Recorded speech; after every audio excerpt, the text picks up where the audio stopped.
Joining us now with tips on how to invest during these chaotic times, Brent Wilsey, president of Wilsey Asset Management. Brent, good morning. Always great to chat with you.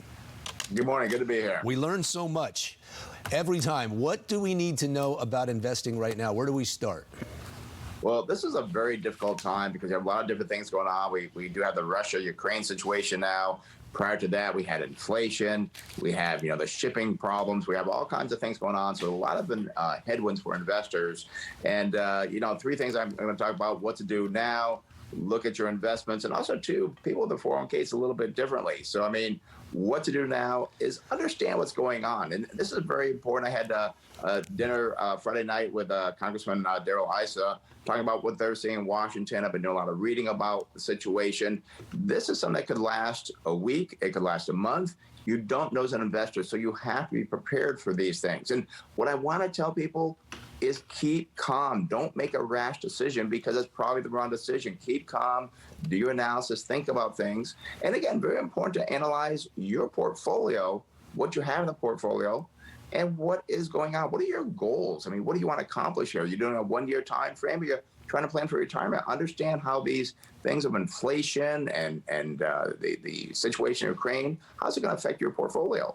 Yeah, well, all of these factors, everything you just mentioned, it's so confusing because there's so many elements, a lot of moving parts. And so I can see where people might be like, I'm going to sit on the sidelines. I'm going to wait this thing out until there's more stability. Yeah, and that's what the problem that people do is they say, well, I don't know what to do. I'm going to go to cash. That is not the right thing to do because you're going to miss opportunities.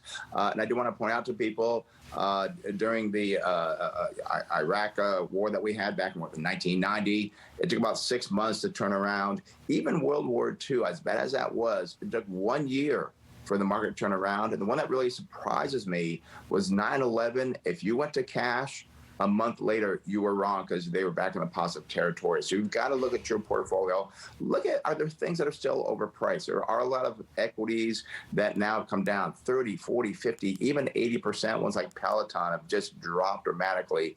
Make sure you don't have those crazy hype investments in your portfolio.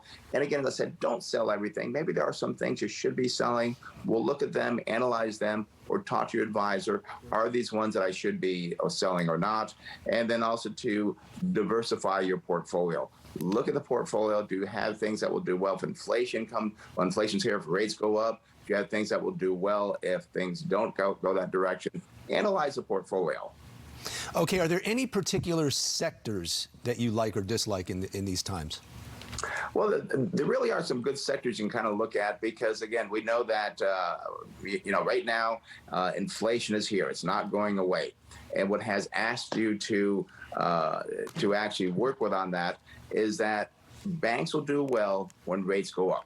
Now, what's happening is the opposite now because everyone's concerned about the war in Ukraine. So there's a flight to safety where what they do is they actually go into, bonds. And bonds, when you do that flight to safety, what that does is it brings down the interest rate. So be patient on that one. But I do think financials are very good to be in now for the longer term.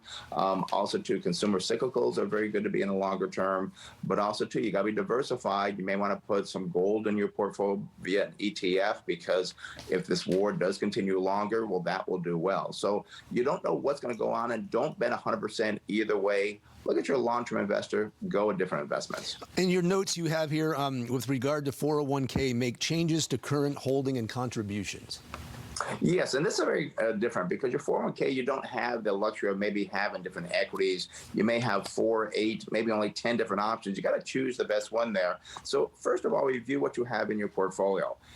Again, if you have bonds in your portfolio, thinking that's a safe place to be, it is not because inflation is here, and that's going to do poorly when inflation comes up and rates go back up again. Look closely at your investment options. Try to really look deeper at them, not just the name, but what do they hold in that portfolio? These are things we do for our clients. And also, too, very important, when you find the change you're going to make changes to the current holdings and also the contributions going in, because sometimes people make it to the contributions going in and they forget to change the current holdings. So you got to do both things with a 401k. All right, Brent Wilsey, Wilsey Asset Management. Good stuff as always, Brent. Thanks a lot. Well, thank you. You're welcome.